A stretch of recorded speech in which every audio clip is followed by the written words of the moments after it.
coefficients and solution of pair of linear equation। लिख लिया सबने, हेडिंग डाल लिया। अब मैं यहां पर समझा रहा हूं, समझना सब ध्यान से। हम सिर्फ इक्वेशन को देख के ही पता कर सकते हैं कि सॉल्यूशन कैसा होगा। तीन टाइप के सॉल्यूशन हमने पिछली क्लास में पढ़े थे। कौन कौन से तीन टाइप के सॉल्यूशन थे? यूनिक सॉल्यूशन, दूसरा कौन सा था? इनफाइनाइट सॉल्यूशन, और तीसरा क्या था? No solution. याद आया ये चीज? यूनिक सॉल्यूशन में लाइन कैसी होती थी? इंटरसेक्टिंग। इनफाइनाइट सॉल्यूशन में लाइन कैसी होती थी? कोइंसिडेंट। और नो सॉल्यूशन में क्या होती थी? पैरेलल। अभी तक हम ग्राफ बना के पता करते थे कि कैसा सॉल्यूशन है। अब हम बिना ग्राफ बनाए सीधे इक्वेशन से कोफिशिएंट्स निकालेंगे। कोफिशिएंट्स मतलब a1 b1 c1 a2 b2 c2, इनकी वैल्यू निकालेंगे और उनके रेशियो से ही पता कर लेंगे कि सॉल्यूशन क्या होगा। क्लियर ये चीज? तो आपको मैं यहां पर पहले कुछ एग्जांपल से बताता हूं। देखो, pair of linear equation in two variable का स्टैंडर्ड फॉर्म है a1x plus b1y plus c1 is equal to 0 और a2x plus b2y plus c2 is equal to 0। ये स्टैंडर्ड फॉर्म है पेयर ऑफ लीनियर इक्वेशन का। अब देखो, first जो आपको एग्जांपल दिख रहा है यहां पर, जो पेयर दिख रहा है इक्वेशन का, वो इक्वेशन क्या दिख रही है? x minus 2y is equal to 0। यही दिख रहा है सबको। सेकेंड इक्वेशन क्या है? 3x plus 4y minus 20 is equal to 0। Correct? मुझे ये बताओ, फर्स्ट इक्वेशन को देख के a1 b1 c1 की वैल्यू क्या है? a1 की वैल्यू क्या है देख के बताओ जल्दी। 1। a1 मतलब x का कोफिशिएंट, और यहाँ x का कोफिशिएंट a1, यहां पर x का कोफिशिएंट कुछ नहीं है मतलब 1। b1 मतलब y का कोफिशिएंट, c1 मतलब कांस्टेंट टर्म, क्या है यहां पर? कांस्टेंट टर्म कुछ नहीं मतलब 0। समझ गए ना? ये a1 b1 c1 निकाल लिया। वैसे ही यहां से a2 b2 c2 निकालो, तो a2 की वैल्यू b2 c2, क्लियर? ये निकाल लिया। अब हम यहां पर इनका रेशियो लेंगे a1 बाय a2, तो a1 बाय a2 कितना आएगा देखो जल्दी? 1/3। b1 बाय b2 देख के बताओ, -2/4, जो कि -1/2 आएगा। क्लियर? अब देखो रूल क्या बोलता है, अगर पहले दोनों का रेशियो अनइक्वल आया, मतलब a1 बाय a2 और b1 बाय b2 इक्वल नहीं है, तो ऐसी सिचुएशन में दोनों लाइंस का ग्राफ जो बनेगा वो कैसा बनेगा? इंटरसेक्टिंग। इंटरसेक्टिंग जो अभी हमने पिछले ग्राफ में देखा, इंटरसेक्टिंग मतलब दो लाइन ऐसे एक दूसरे को कट करेगी एक सिंगल पॉइंट पे। समझ में आया? सिंगल पॉइंट पे कट कर रही है तो कितने सॉल्यूशन मिलेंगे? वन सॉल्यूशन, या फिर उसको क्या बोलेंगे? Unique solution. क्लियर हुआ ये चीज? तो यूनिक सॉल्यूशन कब मिलेगा? कब मिलेगा? कंडीशन क्या है? a1 by a2 is not equal to b1 by b2। समझ में आ गया ये चीज? सेकेंड एग्जांपल लेते हैं। यहां पर देखो, ये इक्वेशन है और ये इक्वेशन है। a1 b1 c1 वैल्यू बोलो जल्दी। 2 3 -9। a2 b2 c2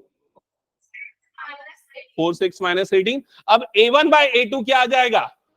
2.4। b1 by b2 c1 by c2 ये आएगा।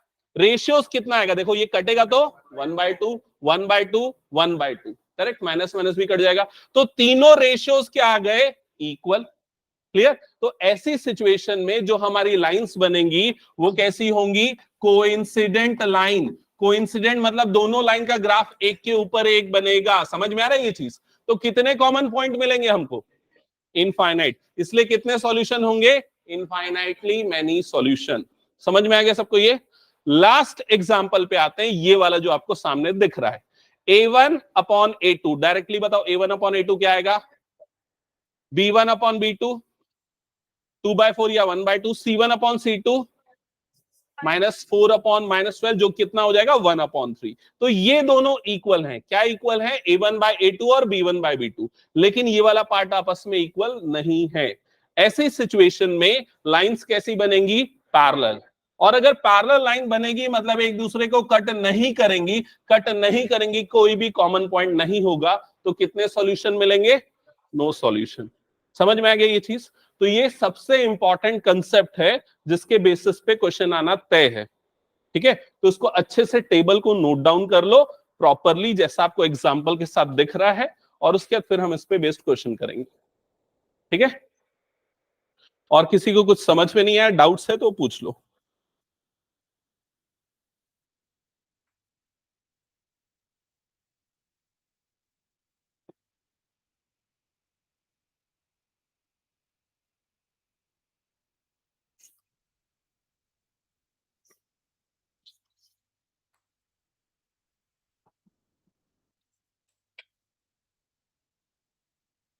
हाँ श्रेया बताओ क्या डाउट था। अच्छा तुमने y की x की जगह पे 0 डाला, ठीक है, तो y 0 आ गया, ठीक है, क्या प्रॉब्लम है। नहीं तुमने यहाँ पर देखो x की जगह 1 डाला ना, तो ये प्लस y क्यों लिखा है, ये तो सामने माइनस है ना, ठीक है।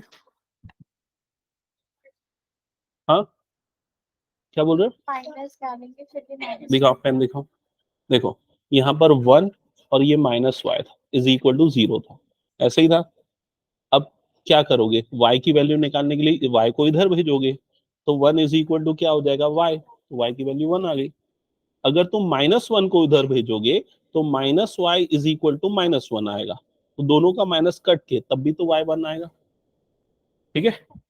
और मैंने होमवर्क दिया था, कितने बच्चों ने बनाया वो होमवर्क बताओ। ओके ठीक है, बाकी क्यों नहीं बनाया वैभवी। अच्छा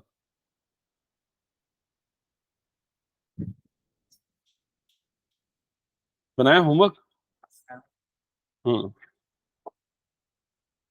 बनाया तुमने, ओके।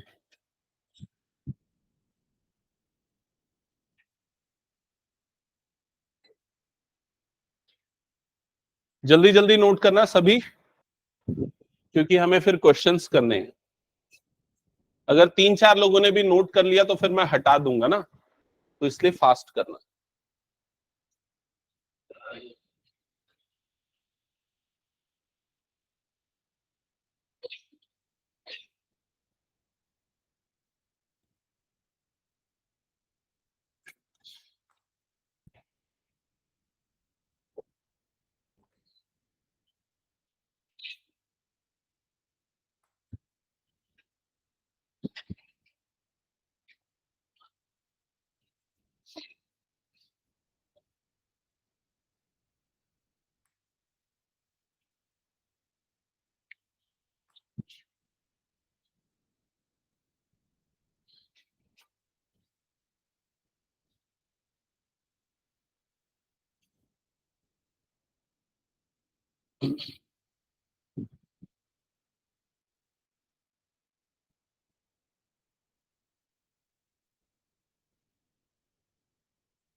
अच्छा ऑनलाइन में जो बच्चे हैं आप लोगों को ये टेबल दिख रही है क्या प्रॉपरली।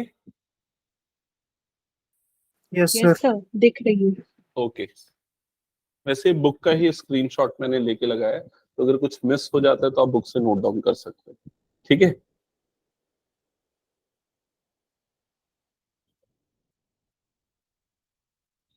हो गया, हाँ कुछ पूछना है, हाँ पूछो।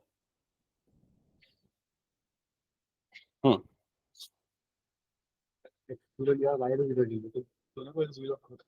क्या क्या क्या फिर से बोलो। हाँ तो वो एक ही पॉइंट होगा ना, क्योंकि जब x 0 तब y भी 0 है, तो फिर तेरे को अगला पॉइंट लेना पड़ेगा ना, कम से कम 2 अलग पॉइंट चाहिए। तो x 0 लेगा y 0 लेगा x 0, तो एक ही पॉइंट मिला है ना अल्टीमेटली तेरे को, तो 2 पॉइंट लेने के लिए कुछ नई वैल्यू चाहिए हमको। ओके हो गया सबका, चलो स्टार्ट करते हैं। अब अपनी एनसीईआरटी की बुक ओपन कर लेना। एनसीईआरटी का फर्स्ट एक्सरसाइज हम लोग यहां पर करने वाले हैं, फर्स्ट एक्सरसाइज जो कि इसी कंसेप्ट पे बेस्ड है।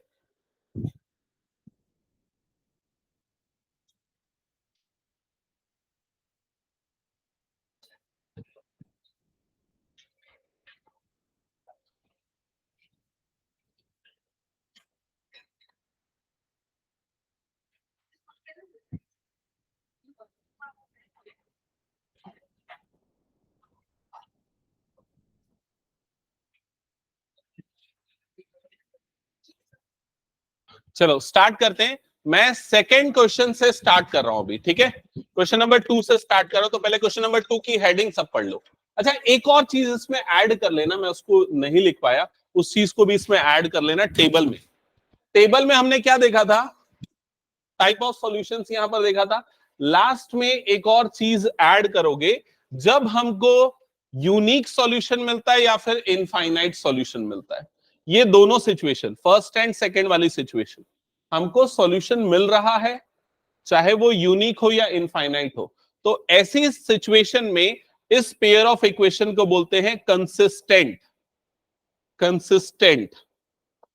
और जब हमको नो सॉल्यूशन मिलता है तब पेयर ऑफ इक्वेशन को बोलते हैं इनकंसिस्टेंट। तो ये चीज और नोट डाउन कर लेना अपनी नोटबुक में। फर्स्ट दो सिचुएशन अगर आती है तो इक्वेशन कंसिस्टेंट कहलाता है, और अगर लास्ट सिचुएशन आती है तो वो इनकंसिस्टेंट कहलाता है। तो कई बार डायरेक्ट क्वेश्चन इस पे भी होता है। ठीक है, नोट कर लिया सबने?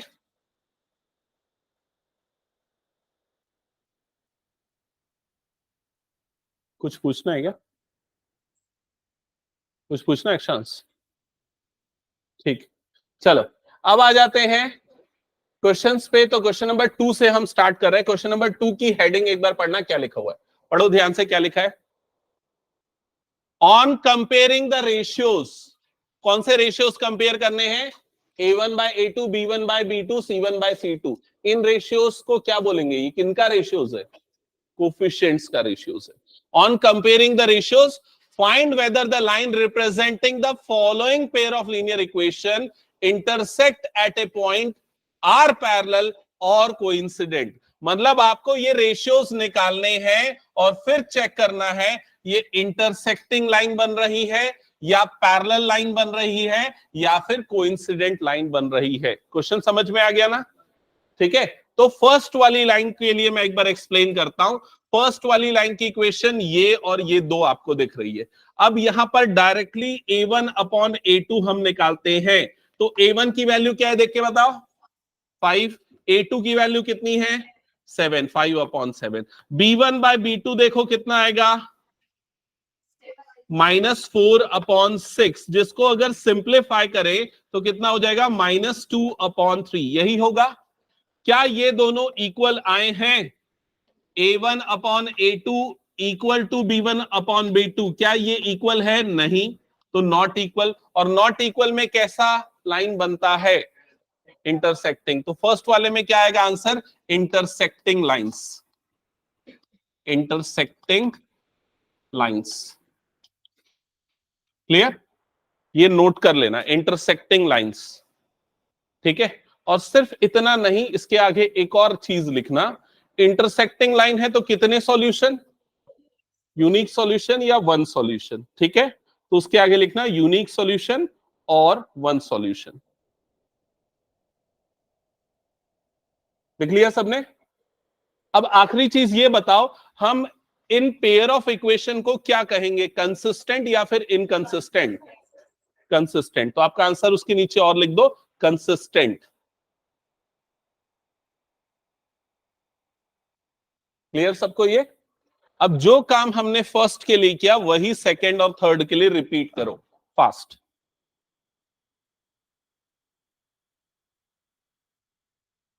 सेकंड वाला इनफाइनाइट की मैनी सॉल्यूशन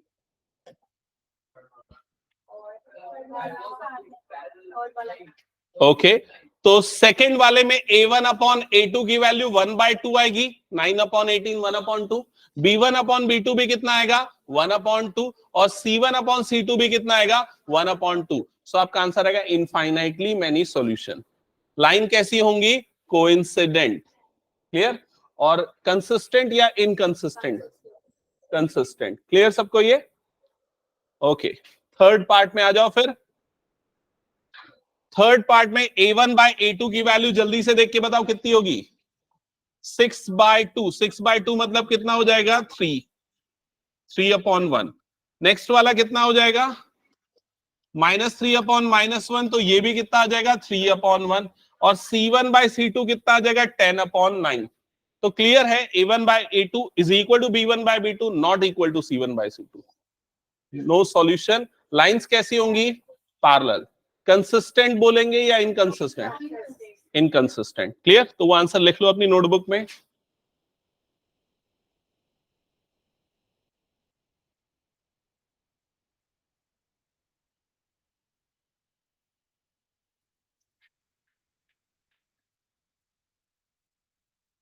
हो गया, हटा दो फिर इसको मैं। चलो नेक्स्ट क्वेश्चन पे आ जाते हैं। Question number 3।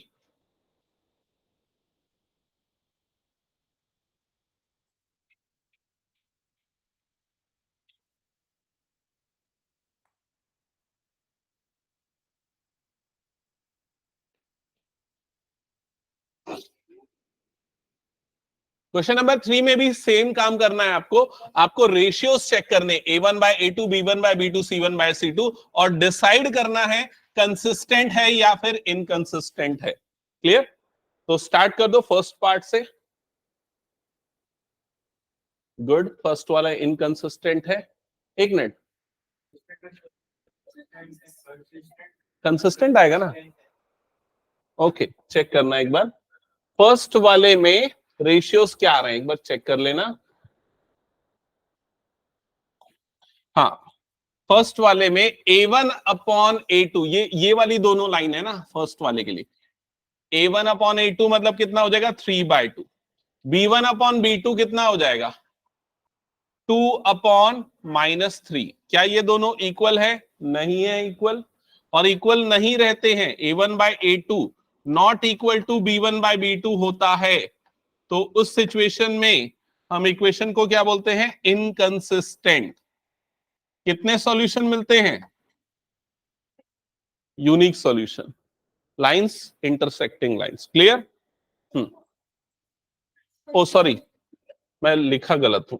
कंसिस्टेंट होता है, यूनिक सॉल्यूशन होता है। हाँ, सेकेंड पार्ट,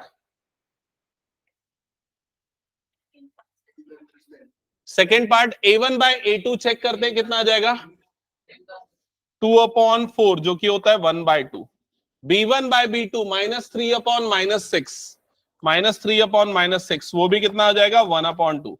C1/C2 कितना आ जाएगा 8/9, 8/9।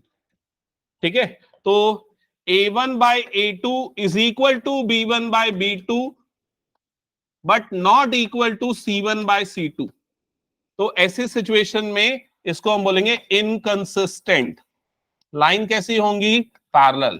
कितने सॉल्यूशन? No solution. क्लियर सबको ये? क्या हुआ धैर्य पूरा बन गया?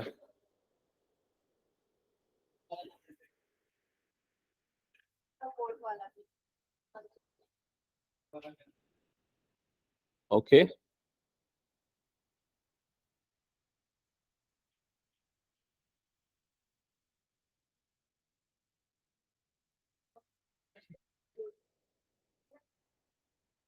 ओके, सेकंड तक मेरे ख्याल से सबका हो गया होगा। थर्ड और फोर्थ एक बार डिस्कस कर लेते हैं। ओके, क्वेश्चन नंबर 3 में ना यहां पर जो इक्वेशंस आपको दिख रही है ये भी स्टैंडर्ड फॉर्म में उतनी नहीं है। जैसे क्या लिखा है 3x/2 plus 5y/2 is equal to 7। कई बच्चों को ये प्रॉब्लम आता है 3/2x लिखा है, तो भाई उसको ऐसा लिख सकते हैं। और इसको सिंप्लीफाई करके, यहाँ 3 है ना, ये 3 है, इसको सिंप्लीफाई करके स्टैंडर्ड फॉर्म में लिखने के लिए हम एलसीएम ले लेते हैं। 3 2 ये कितना हो जाएगा 6, 3 3 ये कितना हो जाएगा 9x, 2 इससे मल्टीप्लाई होगा तो कितना हो जाएगा +10y is equal to 7।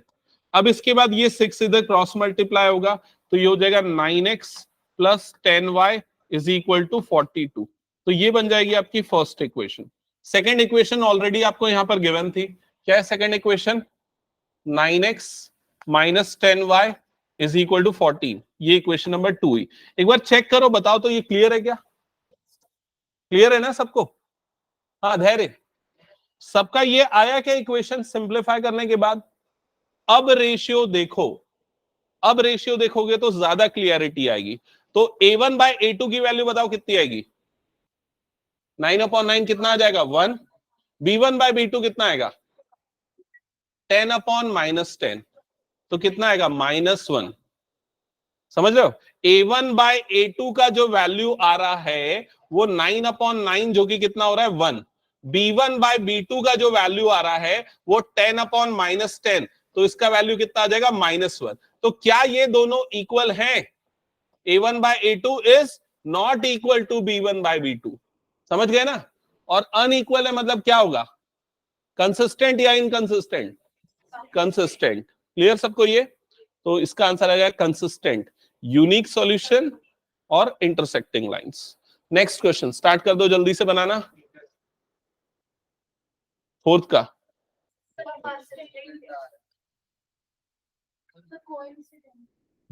Check कर लेते हैं एक बार। A1/A2 की वैल्यू 5/-10 आ रही है, जो कि -1/2 बनेगी। हाँ, ये माइनस होगा ना, ये पॉजिटिव ये नेगेटिव, मतलब माइनस आ जाएगा। B1/B2 कितना आ रहा है? -3/6, वो भी कितना आ रहा है? -1/2। C1/C2 क्या आ रहा है? C1 की वैल्यू 11 और C2 की वैल्यू -22। हाँ, तो ये भी कितना आएगा? -1/2। तीनों इक्वल कब होते हैं? कोइंसिडेंट लाइन या फिर कंसिस्टेंट पे। क्लियर? तो आंसर आएगा कंसिस्टेंट। हाँ, कुछ डाउट है क्या?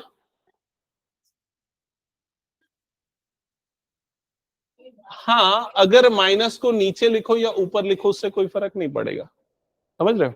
जैसे कि अगर मैं ऐसा लिखता हूं 2/-1 या -2/1, दोनों का मतलब सेम होगा। ओके, और ऐसे अगर कुछ डाउट है तो पूछ लिया करो। अच्छा, एक और डाउट जो कॉमनली बच्चों को आता है, लेकिन वो लोग कंफ्यूज हो जाते, पूछते नहीं है कई बार, ठीक है, तो वो मैं आप लोगों के लिए पूछ देता हूं। मान लो यहां पर एक इक्वेशन लिखिए 2x + 3y = 7 और 5x - 2y + 8 = 0। ये दो इक्वेशन आपको दिख रही है, ठीक है। अब अगर a1 b1 की वैल्यू बोलूं तो क्या है? a1 b1 बताओ। a1 की वैल्यू क्या है? a1 की वैल्यू 2 है, b1 की वैल्यू क्या है? 3। a2 b2 ये भी क्लियर है। ये बताओ c1 c2 की वैल्यू क्या लोगे?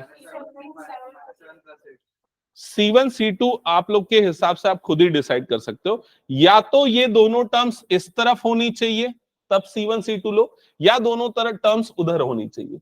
तो अगर मैं 7 को इधर भेजूंगा तो ये कितना हो जाएगा? -7, और यहां पर क्या आ जाएगा? +8। तो C1 की वैल्यू -7 और C2 की वैल्यू +8 लेनी है, या दोनों टर्म राइट साइड में होनी चाहिए। समझ गए ना ये चीज? तो कांस्टेंट टर्म में से अगर C1 C2 ले रहे हैं तो दोनों कांस्टेंट टर्म एक ही तरफ होनी चाहिए, तब C1 C2 प्रॉपर्ली डिसाइड होगा। ओके, तो क्वेश्चन नंबर 4 तक सबका हो गया। 5 बना लिया क्या? 5 बनाओ फिर।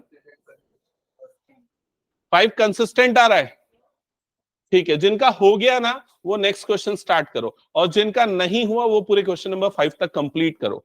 मुझे चेक करवाओ अपने आंसर्स। हाँ, कुछ डाउट? क्या? अच्छा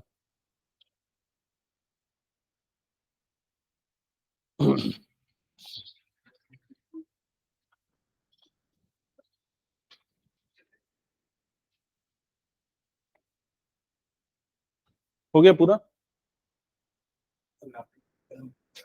हाँ, तो ग्राफिकली बनाओ।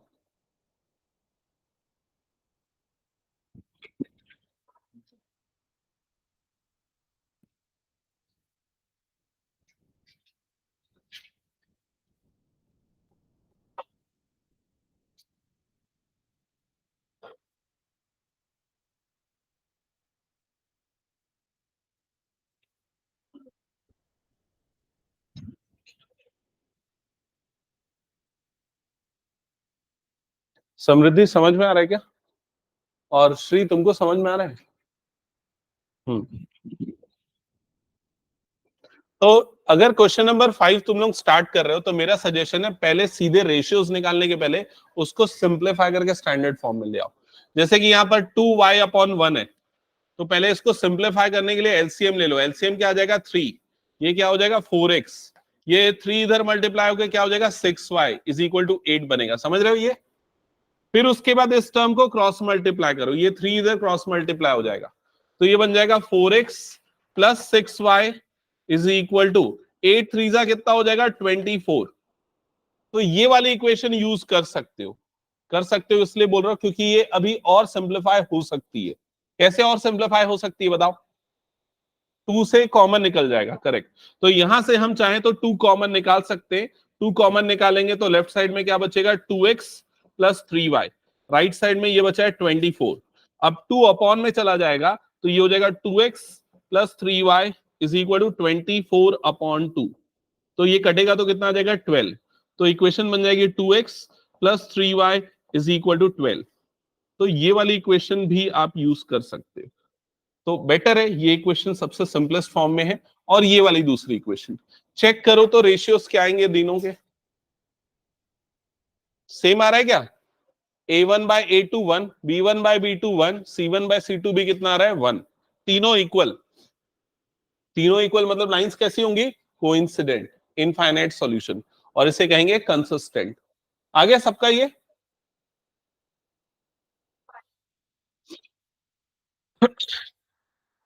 यहीं से देखो, बिना सिंप्लीफाई किए अगर आप कर रहे हो तो देखो अच्छे से वो करना है। कैसे समझो, A1 बाय A2 की वैल्यू निकाल रहे हो, बताओ A1 किसको ले रहे हो? 4/3। तो 4/3 अपॉन A2 किसको ले रहे हो? 2। तो इसको 2 नहीं लिख के इसको भी फ्रैक्शन में 2/1 लिखता हूं। क्लियर? अब अगर मैं इसको सिंप्लीफाई करना चाहता हूं तो 4/3 मल्टीप्लीकेशन में हो जाएगा ये डिवीजन, और टर्म क्या हो जाएगी? रेसिप्रोकल, मतलब कितना हो जाएगा ये? 1/2। क्लियर हो गया? तो ये 2 से कटेगा, 2 1 जा 2 2 जा, तो ये रेशियो कितना आ जाएगा? 2/3।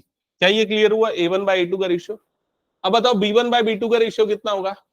ये B1 और ये B2 कितना आ रहा है? 2/3। समझ गए? C1 बाय C2 का रेशियो कितना हो जाएगा? 8/12।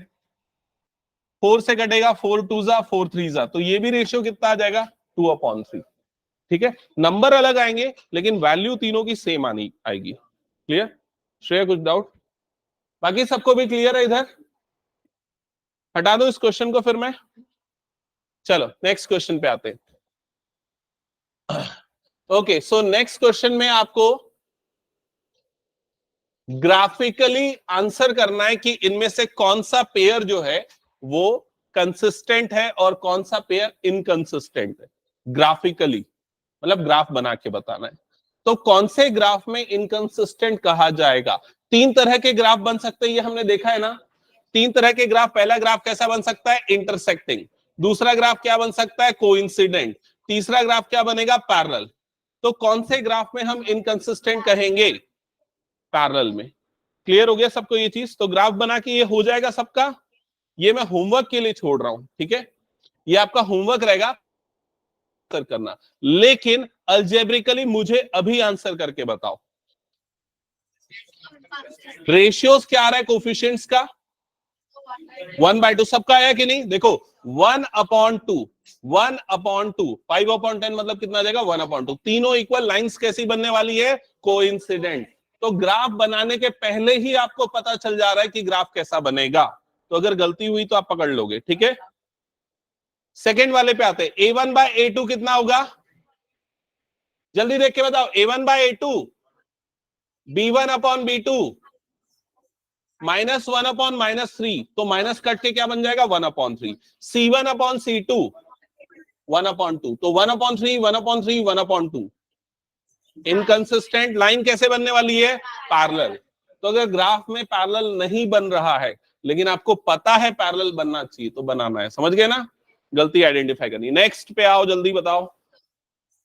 A1 bye A2 1/2, B1 bye B2 -1/2, क्योंकि देखो एक पॉजिटिव है दूसरा नेगेटिव है।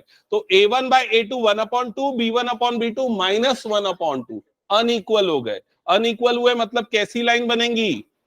Intersecting lines. कितने सॉल्यूशन मिलेंगे? वन सॉल्यूशन, और इसको बोलेंगे कंसिस्टेंट। क्लियर सबको ये? लास्ट एग्जांपल पे आते।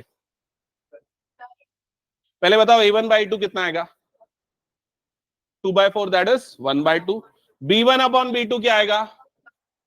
1/2। C1 बाय C2 -2/5, या जो भी आ रहा है, इक्वल नहीं आ रहा है। क्लियर? तो ये दोनों इक्वल है, A1/2, B1/B2, but C1/C2 equal नहीं है। कैसी लाइन बनेगी? Parallel, inconsistent, no solution. Clear सबको ये? तो ये होमवर्क हो जाएगा पूरा। ये पूरा प्रॉपरली ड्रॉ भी करना और ये रेशियो से भी उसके आंसर लिख लेना, ठीक है?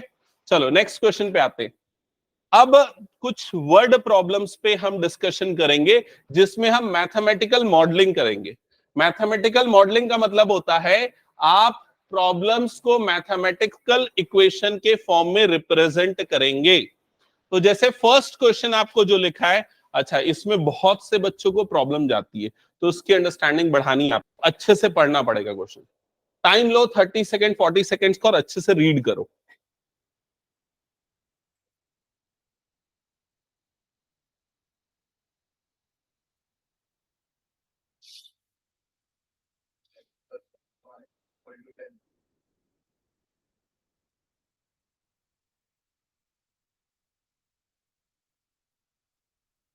पढ़ लिया सबने?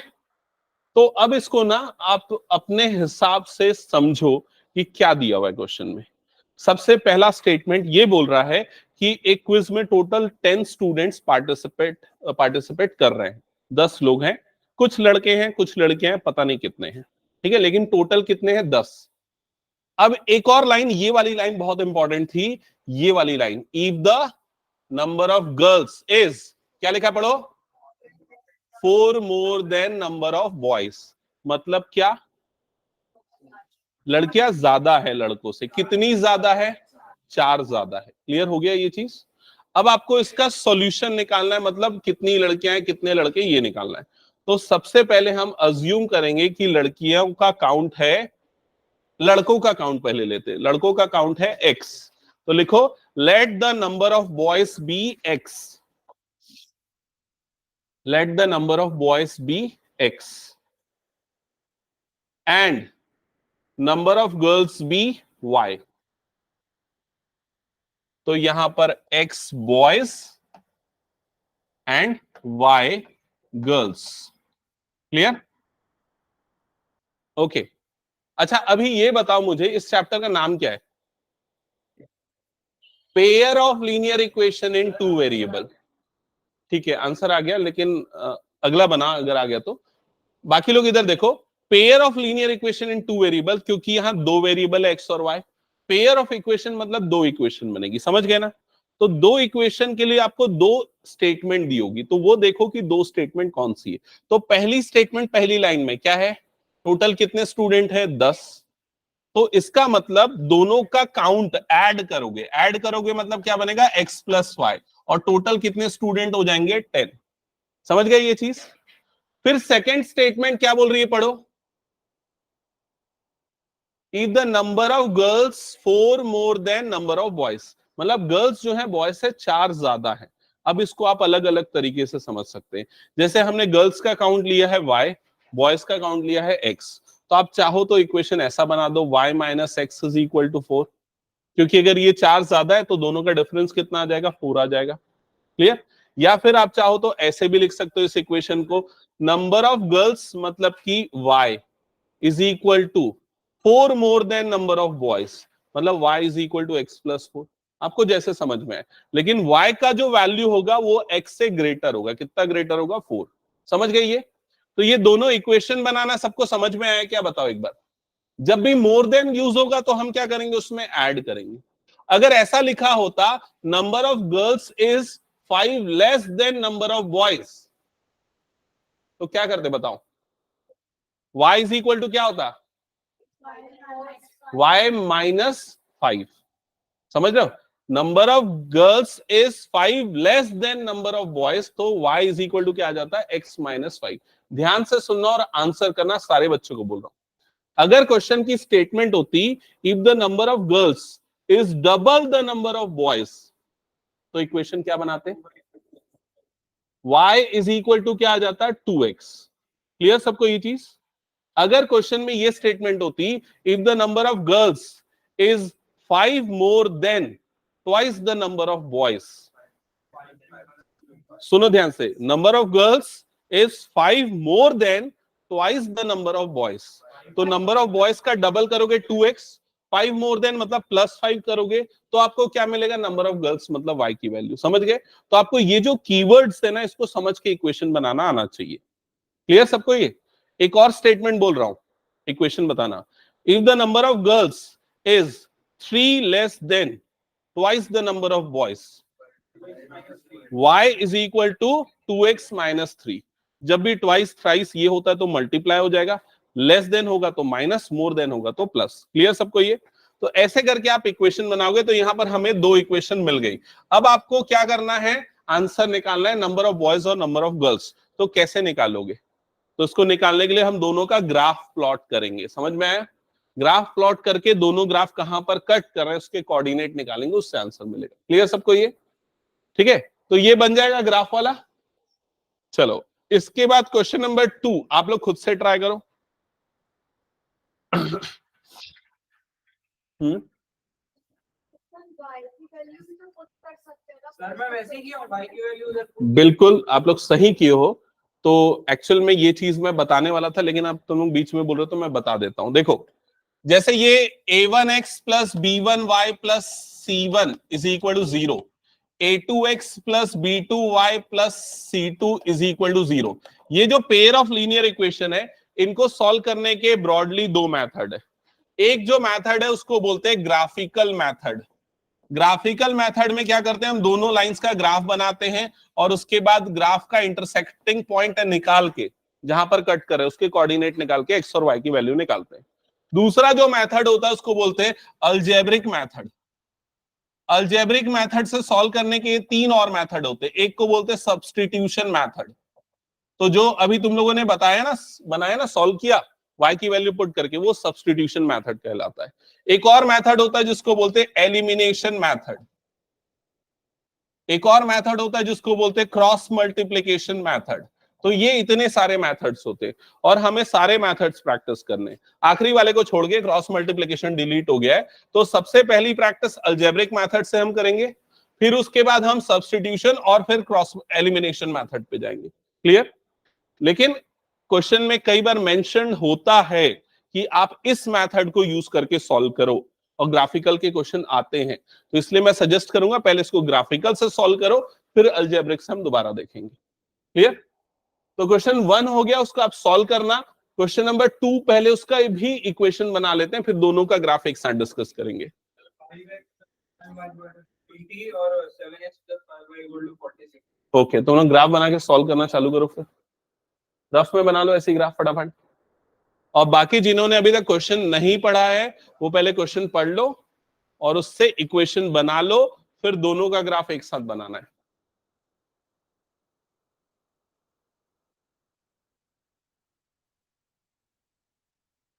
पांच पेंसिल्स और 7 पेन्स का एक साथ मिला के जो टोटल कॉस्टिंग आ रहा है वो 50 रुपए है। लाइन बोल रहा है। सेकेंड लाइन क्या बोल रहा है, 7 पेंसिल्स और 5 पेन्स, इनकी जो कॉस्टिंग है ये 46 रुपीज है। आपको कॉस्टिंग फाइंड आउट करनी है, एक पेंसिल की कितनी है और एक पेन की कितनी है। तो हमेशा जो वर्ड प्रॉब्लम रहेंगे उसकी लास्ट स्टेटमेंट में ना आपको ये हिंट कर देगा कि आपको एक्स किसे लेना है और वाई किसे लेना है। जो हमें फाइंड आउट करना है वो हमारे लिए एक्स और वाई रहेगा। तो आपके पहला आंसर यहीं से स्टार्ट होगा। Let the cost of one pencil be x, एक पेंसिल की कॉस्ट एक्स ले लेंगे, एक पेन की कॉस्ट ले लेंगे वाई। ठीक है, तो cost of one pencil is equal to rupees x and cost of one pen is equal to rupees y। और उसके बाद फिर ये जो दो अलग अलग कंडीशन दी होगी उससे आपकी इक्वेशन बनेगी। जैसे ये कंडीशन 5 पेंसिल 7 पेन, तो एक पेंसिल की कॉस्ट अगर x है, 5 पेंसिल की कॉस्ट कितनी हो जाएगी 5x। एक पेन की कॉस्ट y है, 7 पेन की कॉस्ट कितनी हो जाएगी 7y। ठीक है, और दोनों को मिला के टोटल कॉस्टिंग कितनी आ रही है ₹50। तो ये बन गया फर्स्ट वाला इक्वेशन, समझ गए ना। सिमिलरली सेकेंड वाला इक्वेशन हो जाएगा 7x plus 5y is equal to 46। तो ये दो इक्वेशंस बनी, दोनों का ग्राफ प्लॉट करो और दोनों का सॉल्यूशन निकालो। फटाफट सॉल्व करो जल्दी, ग्राफ बनना चाहिए, इंपॉर्टेंट है, बता रहा हूं मैं बार बार, केस स्टडी में पूछ सकता है।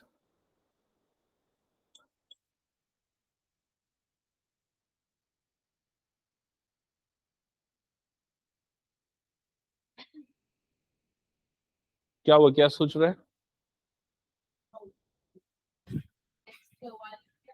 नहीं, उससे कोई फर्क नहीं पड़ता, आप एक्स और वाई अलग अलग चीजों को मान सकते हो।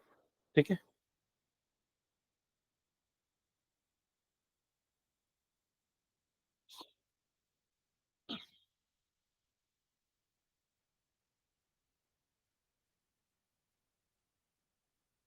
देखो अगर ग्राफ पेपर अभी नहीं है तो रफ में भी बनाना चालू करो, लेकिन ग्राफ बनाओ उसको, तभी क्लियर होगा। और नहीं बनता तो फिर मैं दोबारा एक्सप्लेन कर दूंगा, कोई दिक्कत नहीं।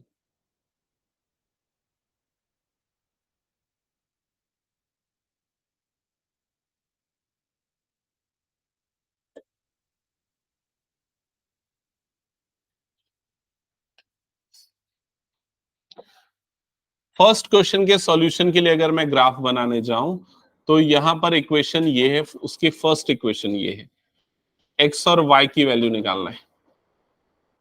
तो ऐसे क्वेश्चन में बड़ी आसानी से आप वैल्यू निकाल सकते हो, कुछ कैलकुलेट करने की भी जरूरत नहीं है।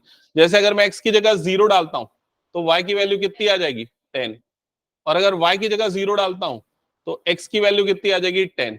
तो इमीडिएटली 2 पॉइंट्स मिल गए हमको। ठीक है, निकाल लिया। इसके बाद सेकंड वाली लाइन की जो इक्वेशन है, सेकंड वाली लाइन की इक्वेशन है y is equal to x plus 4। चाहो तो स्टैंडर्ड फॉर्म में लिखो, नहीं माने तो ऐसे ही रहने दो और यहीं से निकाल लो वैल्यूज। हाँ, 0 डालो ना, सबसे अच्छी वैल्यू है 0। x की जगह पे डाल दो 0, क्या आएगी y की वैल्यू 4। अब डाल दो x की जगह पे 1, क्या आएगी y की वैल्यू 5। क्लियर? तो ये दो वैल्यूज मिल गई इसकी। ठीक है, अब इनका ग्राफ प्लॉट करना स्टार्ट करना है। तो भले ही आपके पास ग्राफ पेपर नहीं है, फिर भी अगर ठीक ठाक पेंसिल से यूज करके बनाओगे तो बन जाएगा ग्राफ। ये हो गया हमारा एक्स एक्सेस, ये हो गया हमारा वाई एक्सेस। अब ग्राफ पेपर बनाते समय एक रफ स्केलिंग तो देख लो, एक्स और वाई की मिनिमम मैक्सिमम वैल्यू कहां तक जा रही है 10 तक जा रही है, तो मार्किंग में कम से कम 10 तक की मार्किंग रख लेना। तो ये हो गया 0, यहां पर आ जाएगा 1 2 3 4 5 6 7 8 9 10, हो गया 10। 1 2 1 2 3 4, ये हो जाएगा 5। एक अंदाजा मैंने ले लिया, ये 1 और ये 2। सिमिलरली 1 2 3 4 5 6 7 8 9 10, ये वाला पॉइंट हो गया 10। यहाँ पर आ जाएगा 1 1 2 3 4 5 6 लाइक दिस। ठीक है, ओके। अब फर्स्ट वाले ग्राफ को प्लॉट करने के लिए हमने पॉइंट क्या निकाला है 0,10। तो ये 0,10 वाला पॉइंट कहां पर आ रहा है पहले आइडेंटिफाई करो। y एक्सिस में यहां आएगा 0,10, और नेक्स्ट जो पॉइंट है वो है 10,0। 10,0 आ जाएगा x एक्सिस में, मतलब यहां पर। दोनों पॉइंट्स को ज्वाइन करते हुए लाइन ड्रॉ कर दो।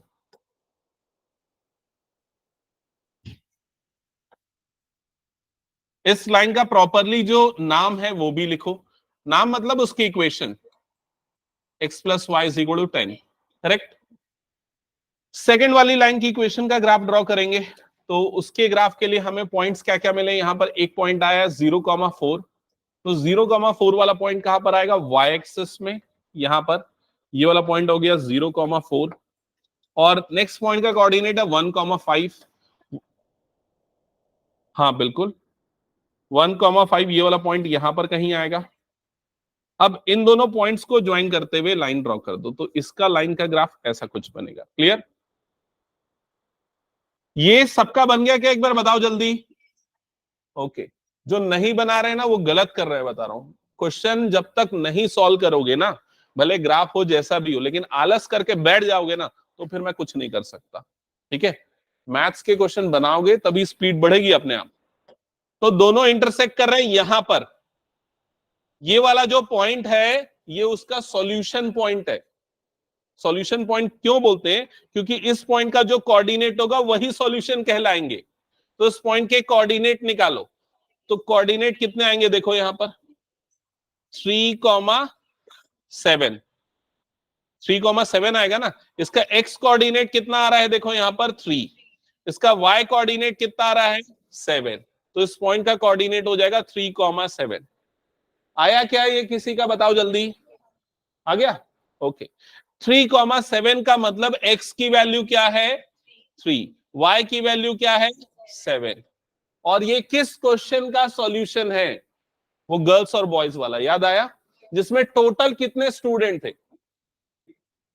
टोटल कितने स्टूडेंट ने पार्टिसिपेट किया था 10। चेक करो, टोटल 10 आ रहा है, और बॉयज को हमने x, गर्ल्स को हमने y लिया था। और क्वेश्चन में क्या बोला कि गर्ल्स जो है वो बॉयज से 4 मोर है। तो देखो ये 4 मोर है ना 3 से। क्लियर हो गया ये चीज। तो ये आपको ग्राफिकली ऐसे सॉल्व करना है। तो जब भी कोई क्वेश्चन आता है हड़बड़ी में सॉल्व करना मत चालू करना, पहले देख लेना क्वेश्चन में क्या मेंशन किया है। ओके, सिमिलरली ये वाला पार्ट आप लोगों का होमवर्क रहेगा, ये वाला सेकंड पार्ट, फर्स्ट का सेकंड पार्ट, उसका ग्राफिकल सॉल्यूशन। और पिछले बार का होमवर्क जिन्होंने नहीं बनाया वो रुक के बनाना। फिर आज कौन कौन है नहीं बनाया, तू भी नहीं बनाया, किसने किसने नहीं बनाया, फिर से हाथ उठाओ।